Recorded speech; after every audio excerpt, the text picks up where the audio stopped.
அருகே பூலாம்பாடி பேரூராட்சியில் தமிழ் புத்தாண்டை முன்னிட்டு நடைபெற்ற ஜல்லிக்கட்டு விழாவில் 700 ஜல்லிக்கட்டு காளைகளும் 350 மாடுபிடி வீரர்களும் பங்கேற்று களம் கண்டனர். முன்னதாக இந்த ஜல்லிக்கட்டு போட்டியினை போக்குவரத்து துறை அமைச்சர் சிவசங்கர், பெரம்பலூர் சட்டமன்ற உறுப்பினர் பிரபாகரன், பெரம்பலூர் மாவட்ட ஆட்சித்தலைவர் கிரேஸ் பச்சாவ் ஆகியோர் கொடியசைத்து துவக்கி வைத்ததைத் தொடர்ந்து மாவட்ட காவல் கண்காணிப்பாளர் ஆதர்ஷ் பசேரா, மலேசிய தொழிலதிபர் பிரகதீஷ்குமார் உள்ளிட்டோர் உடனிருந்தனர். கள்ளக்குறிச்சி மாவட்டம் திருக்கோவிலூர் உள்ள பகுதி நேர ஓவிய ஆசிரியர் செல்வம் சிம்புவின் தீவிர ரசிகரான கூல் சுரேஷின் திரைப்பயணம் வெற்றி பெற வேண்டி நடிகர் சிம்பு போட்டோவால் கூல் சுரேஷ் படத்தை வரைந்து அசத்தியுள்ளார். சமீபத்தில் மஞ்சள் வீரன் திரைப்படத்தில் கமிட்டாகி இருப்பதாக செய்திகள் பரவி வரும் நிலையில் இந்த ஓவியத்தை கண்ட அப்பகுதி மக்கள் ஓவிய ஆசிரியர் செல்வத்தை பாராட்டி வருகின்றனர். மத்திய அரசு கொண்டு வந்துள்ள வக்பு வாரிய திருத்த மசோதாவை திரும்பப் பெற வலியுறுத்தியும் மத்திய அரசை கண்டித்தும் கள்ளக்குறிச்சியில் நாம் தமிழர் கட்சியினர் கண்டன ஆர்ப்பாட்டம் நடத்தினர். கட்சியின் கொள்கை பரப்பு செயலாளர் மாரியப்பன் தலைமையில் நடைபெற்ற இந்த ஆர்ப்பாட்டத்தில் நிர்வாகிகள் பங்கேற்று மத்திய அரசுக்கு எதிராக கோஷங்கள் எழுப்பினர். காஞ்சிபுரம் மாவட்டம் ஸ்ரீபெரும்புதூர் குன்றத்தூர் செல்லும் சாலையில் அமைக்கப்பட்டுள்ள குன்றத்தூர் காவல் நிலையம் செக் போஸ்டுக்கு அருகில் உள்ள மின்கம்பத்திலிருந்து அனுமதியின்றி மின் இணைப்பு கொடுக்கப்பட்டுள்ளதாக புகார் எழுந்துள்ளது. இதனால் அதிருப்தி அடைந்துள்ள பொதுமக்கள் குற்ற சம்பவங்களை தடுக்கும் காவல்துறையினரை இதுபோன்ற சம்பவத்தில் ஈடுபடலாமா என்றும் கேள்வி எழுப்பியுள்ளனர். வக்பு சொத்தில் இஸ்லாமியர்கள் அல்லாதவரை சேர்க்க சொல்லும் மத்திய அரசு திருப்பதி தேவஸ்தானத்தில் இஸ்லாமியர்கள் சேர்க்கப்படுவார்களா என்று வேலூர் நாடாளுமன்ற உறுப்பினர் கதிர் ஆனந்த் ஆவேசமாக கேள்வி எழுப்பியுள்ளார். திருப்பத்தூர் மாவட்டம் வாணியப்பாடியில் நடைபெற்ற வக்பு வாரிய சட்ட திருத்தத்திற்கு எதிராக நடைபெற்ற கண்டன ஆர்ப்பாட்டத்தில் இந்தியாவில் எவ்வளவு பிரச்சனை இருக்கும்போது மத்திய அரசு இஸ்லாமியர்களை சீண்டி பார்ப்பதாக சாடினார். இந்த பிஜேபி ஒன்றிய அரசு எப்போ ஆட்சிக்கு வந்தார்களோ அன்றிலிருந்து இன்று வரை நாட்டை எப்படி முன்னேற்ற பாதையில் செல்ல வேண்டும் என்று ஒன்றுமே தெரியாமல், அதை பற்றி யோசிக்காமல், முஸ்லிம்களுக்கு எப்படி இன்னல் கொடுக்க வேண்டும், தீங்கு ஏற்படுத்த வேண்டும், இதையே அவர்கள் மனதிலும் அவருடைய மண்டையிலும் சுட்டி கொண்டே இருக்கின்றது.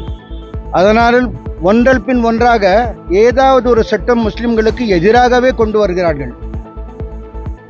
திருப்பத்தூர் மாவட்டம் ஆம்பூர் அடுத்த ஆலாங்குப்பம் கிராமத்தில் அமைந்துள்ள ஐயப்பன் திருக்கோவிலில் தமிழ் புத்தாண்டையொட்டி 200 கிலோ பழ வகை மற்றும் 100 கிலோ காய்கறிகளால் சிறப்பு அலங்காரம் மற்றும் அபிஷேகம் நடைபெற்றது. இதில் ஏராளமான பக்தர்கள் பங்கேற்று சுவாமி தரிசனம் செய்தனர். கடலூர் மாவட்டம் புவனகிரியில் பிரசித்தி பெற்ற ஸ்ரீ அங்காள பரமேஸ்வரி அம்மன் ஆலயத்தில் தமிழ் வருடப்பிறப்பை முன்னிட்டு மூலவர் அங்காள பரமேஸ்வரி அம்மனுக்கு பல்வகை சாக்லேட் லட்சக்கணக்கான எண்ணிக்கையில் கொண்டு அம்மனுக்கு சிறப்பு அலங்காரம் செய்யப்பட்டது. அதேபோன்று தோரணங்களும் சாக்லேட்டால் அலங்கரிக்கப்பட்ட நிலையில் திரளான பக்தர்கள் சாக்லேட் அலங்காரத்தை கண்டு ரசித்து அம்மனின் அருளாசி பெற்று சென்றனர். தென்காசி கொடிமரத்திடலில் வக்பு திருத்த சட்டத்தை திரும்பப் பெற வலியுறுத்தி தமிழ்நாடு ஜமாத்துல் உலமா சபை சார்பாக கண்டன பொதுக்கூட்டம் நடைபெற்றது. இதில் நாடாளுமன்ற உறுப்பினர் ராணி ஸ்ரீகுமார், திமுக தெற்கு மாவட்ட செயலாளர் ஜெயபாலன், தென்காசி சட்டமன்ற உறுப்பினர் பழனி நாடார், சங்கரன்கோவில் சட்டமன்ற உறுப்பினர் ராஜா உள்ளிட்டோர் கலந்து கொண்டு கண்டன உரையாற்றினர். இந்த பொதுக்கூட்டத்தில் ஆதரவு தெரிவிக்கும் விதமாக ஆயிரக்கணக்கானோர் செல்போன் டார்ச்சை ஒளிரவிட்டவாறு கண்டன முழக்கத்தை எழுப்பியதால் பரபரப்பு ஏற்பட்டது. உலக பிரசித்தி பெற்ற மதுரை மீனாட்சி அம்மன் கோவிலில் தமிழ் புத்தாண்டையொட்டி ஏராளமான பக்தர்கள் வரிசையில் காத்திருந்து சுவாமி தரிசனம் செய்து வருகின்றனர். தமிழ் புத்தாண்டு தினத்தையொட்டி மீனாட்சி அம்மனுக்கு வைர கிரீடம், முத்துமாலை, தங்க பாவாடை உள்ளிட்டவை அணிவிக்கப்பட்டு சிறப்பு அலங்காரத்தில் பக்தர்களுக்கு அருள் பாலித்தார். தீத்தொண்டு வாரத்தை அனுசரிக்கும் விதமாக தஞ்சாவூர் தீயணைப்பு அலுவலகத்தில் தீயணைப்பின் போது உயிரிழந்த வீரர்களுக்கு மலர் வளையம் செலுத்தி மலர் தூவி மரியாதை செய்யப்பட்டது. தீயணைப்பின் போது உயிரிழந்த 34 வீரர்களின் பெயர்கள் கூறப்பட்டு அவர்களுக்கு 2 நிமிட மௌன அஞ்சலி செலுத்தப்பட்டது. இதில் மாவட்ட தீயணைப்பு அலுவலர் குமார் மற்றும் தீயணைப்பு நிலைய அலுவலர் கணேசன் மற்றும் தீயணைப்பு வீரர்கள் கலந்து கொண்டனர். தீத்தொண்டு நாளை முன்னிட்டு கோவை மாவட்ட தீயணைப்பு அலுவலகத்தில் உள்ள நேதார் நினைவு தூணிற்கு மாவட்ட தீயணைப்பு அலுவலர் மற்றும் தீயணைப்பு நிலைய அலுவலர்கள் ஆகியோர் மலர் வளையம் வைத்து அஞ்சலி செலுத்தினர். மேலும் தீயணைப்பு பணிகளில் உயிரிழந்த வீரர்களுக்கு மௌன அஞ்சலி செலுத்தினர். கோவை மாநகர காவல்துறையின் பவள விழாவை முன்னிட்டு சாலை பாதுகாப்பை வலியுறுத்தும் வகையில் மாநகர காவல்துறையின் சார்பில் 5 கிலோமீட்டர் விழிப்புணர்வு வாக்கத்தான் நடைபெற்றது. இதனை மாநகர காவல் ஆணையர் சரவணசுந்தர் கொடியசைத்து துவக்கி வைத்து மாநகர காவல்துறையின் அனைவருக்கும் பவள விழா மற்றும் சித்திரை திருநாள் வாழ்த்துக்களை தெரிவித்தார். சிவகங்கை மாவட்டம் காரைக்குடியில் சட்டமேதை டாக்டர் அம்பேத்கரின் 135வது பிறந்த நாளை முன்னிட்டு காரைக்குடி செக்காலை ரோட்டில் அமைந்துள்ள அம்பேத்கர் சிலையில் இருந்து மாரத்தான் போட்டி நடைபெற்றது. இதில் காரைக்குடி, மதுரை, திருச்சி, சேலம், கோவை, பெரம்பலூர் ஆகிய ஊர்களில் இருந்து கல்லூரி மாணவ மாணவிகள், இளைஞர்கள், சிறுவர்கள் என ஏராளமானோர் பங்கேற்றனர். சிவகங்கை மாவட்டம் திருப்பத்தூர் அருகே உள்ள பிள்ளையார்பட்டி ஸ்ரீ கற்பக விநாயகர் ஆலயத்தில் தமிழ் புத்தாண்டை முன்னிட்டு சுவாமிக்கு சிறப்பு அபிஷேகமும் ஆராதனையும் நடைபெற்றது. தொடர்ந்து கோயில் குளத்தில் சிவனின் பிரதிநிதியாக அஸ்திர தேவருக்கும், விநாயகரின் பிரதிநிதியாக அங்குசத் தேவருக்கும் சிவாச்சாரியாரால் தீர்த்தவாரி உற்சவம் சிறப்பாக நடைபெற்றது. வேலூர் மாவட்டம் குடியாத்தம் அடுத்த ராமாலை பகுதியில் சட்டவிரோதமாக துப்பாக்கி வைத்து வனவிலங்குகளை வேட்டையாடுவதாக வந்த ரகசிய தகவலின் அடிப்படையில் பரதராமி போலீசார் தீவிர கண்காணிப்பில் ஈடுபட்டனர்.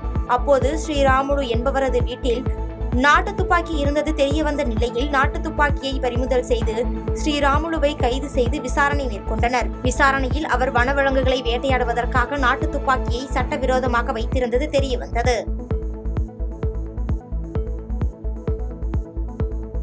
சிவகங்கை மாவட்டம் கிருங்காக்கோட்டை சடையாண்டி கோவிலில் உண்டியலை உடைத்து பணத்தை திருடி சென்ற கொள்ளையனை போலீசார் சிசிடிவி காட்சியின் அடிப்படையில் கைது செய்து அவரிடம் இருந்து 5000 ரூபாய் பணம் மற்றும் கொள்ளைக்கு பயன்படுத்திய இருசக்கர வாகனத்தை பறிமுதல் செய்தனர். மேலும் திருட்டில் ஈடுபட்ட மற்றொருவரை வலை வீசி தேடி வருகின்றனர். தஞ்சை மாவட்டம் சோழபுரத்தில் உள்ள வீரனார் திருக்கோயிலில் 200 ஆடுகள் வெட்டப்பட்டு கிடாவெட்டு திருவிழா வெகு விமர்சையாக நடைபெற்றது.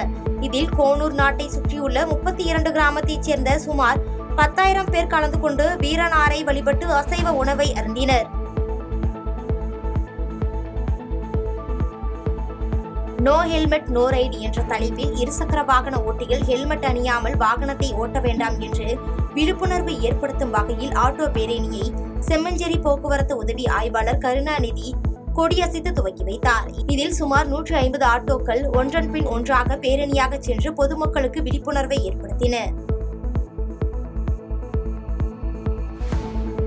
தூத்துக்குடி மாவட்டம் விளாத்திக்குளம் அருகே விவசாயிகள் நடத்திய பொன் ஏர் திருவிழாவில் பங்கேற்று பாரம்பரியம் மிக்க கம்பு பயிரை விதைத்து பொன் ஏர் திருவிழாவை கோவில்பட்டி கோட்டாட்சியர் தொடங்கி வைத்தார். இவ்விழாவில் எட்டயாபுரம் தாசில்தார் சபா, தமிழ் மாநில காங்கிரஸ் மாவட்ட தலைவர் ராஜகோபால் உள்ளிட்டோர் பலர் கலந்து கொண்டனர்.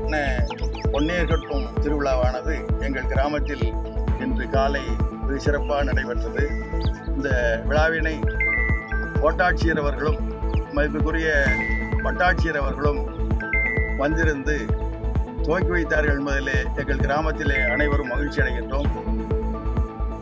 தமிழ் புத்தாண்டை முன்னிட்டு தேனி மாவட்டம் ஆண்டிப்பட்டி அருகே மேற்கு தொடர்ச்சி மலைப்பகுதியில் அமைந்துள்ள மாவூற்று வேலப்பர் கோவிலில் மூலவரான முருகனுக்கு புதிதாக 6 கிலோ எடை கொண்ட வெள்ளி கவசம் அணிவிக்கப்பட்டு சிறப்பு பூஜைகள் செய்யப்பட்டது. மேலும் நூற்றுக்கணக்கான பக்தர்கள் காவடி எடுத்தும் பால்குடம் எடுத்தும் அழகு குத்தியும் தங்களது நேர்த்திக்கடனை செலுத்தி சுவாமி தரிசனம் செய்தனர்.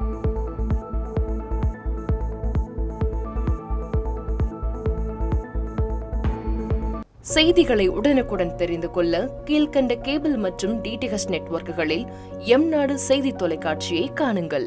பாதகம் செய்பவரை கண்டால் நாம் பயம் கொள்ளலாகாது பாப்பா. மோதி மிதித்து விடு பாப்பா, அவர் முகத்தில் உமிழ்ந்து விடு பாப்பா. அண்மை செய்திகளை உடனுக்குடன் தெரிந்து கொள்ள இணைந்திருங்கள் எம்நாடு தொலைக்காட்சியுடன்.